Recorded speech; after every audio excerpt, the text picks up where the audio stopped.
3-1, 4-1, 12.5, 22-24.5. This is going to be the late one here, guys. And shocker, stop me if you've heard this, Skee. Kawhi is not playing. He's been ruled out. And so has pretty much everyone else. Can we just be realistic? Can we just look? Are we fading or backing Russ in this game? Come on, Skee, tell me. Should we back him or are we fading him?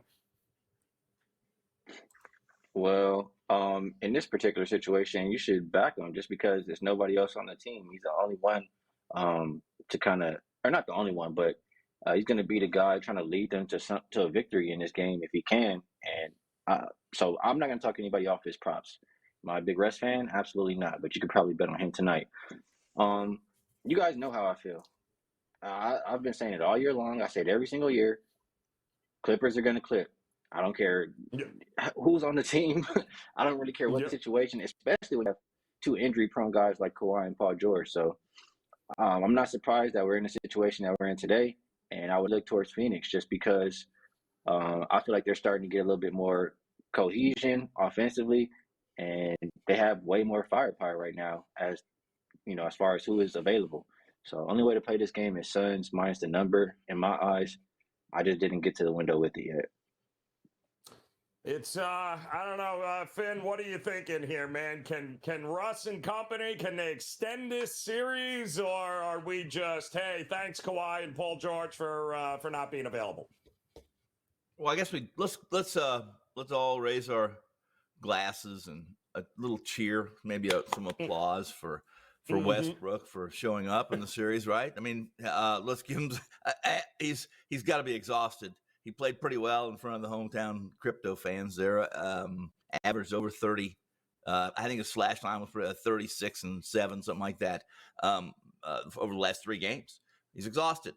Going back to Phoenix, down 3-1, no Kawhi, no enthusiasm. And as Skee mentioned and has many times about this Clippers team, I don't care. He didn't care for Wilt Chamberlain and Elgin Baylor are playing for them, not going to win. So let's go ahead and I'm not going to lay this number. What I'm going to do is I have my best bets from this particular matchup tonight, and we'll get to that in the best bet segment. All right, opportunity presenting itself, Merril. What are you thinking here in this one? I mean, all 3 games pretty similar at what's at stake here, and big favorites and underdogs that are fighting for their season. What are you thinking here in this one? Yeah, a week ago, Joe, when the playoffs started a week and a half ago, we said, isn't it nice to be in the postseason, right? So we don't have all this uncertainty of the regular season anymore with guys not playing or, games that don't matter. I mean, this is such a crap card. You got all 3 teams as double-digit favorites. You've got key players missing left and right for numerous series, including this one, obviously. My concern with the Clippers, not only that they're shorthanded, but also, as I said earlier, they were up mid-third quarter winning outright, a chance to make it a 2-2 series and get right back in it. And they not only lost, but they end up losing, by double digits, gets blown out basically over the last quarter. That's not a good sign, in my opinion. And it's hard to imagine they're going to rally the troops now down 1-3. By the way, guys, some more math for you. 95% of the time, a team with a 3-1 series lead goes on to win the series. So there's a 5% chance historically that the Clippers can win 3 straight. And obviously, the odds are much lower in this series because they only have a 12% chance of winning this game outright, let alone the next 2. So it's all but over, and it's hard to imagine they're going to rally the troops. There again, I'm not ready to lay double digits here with the Phoenix team that has been kind of up and down over the last month or so at times.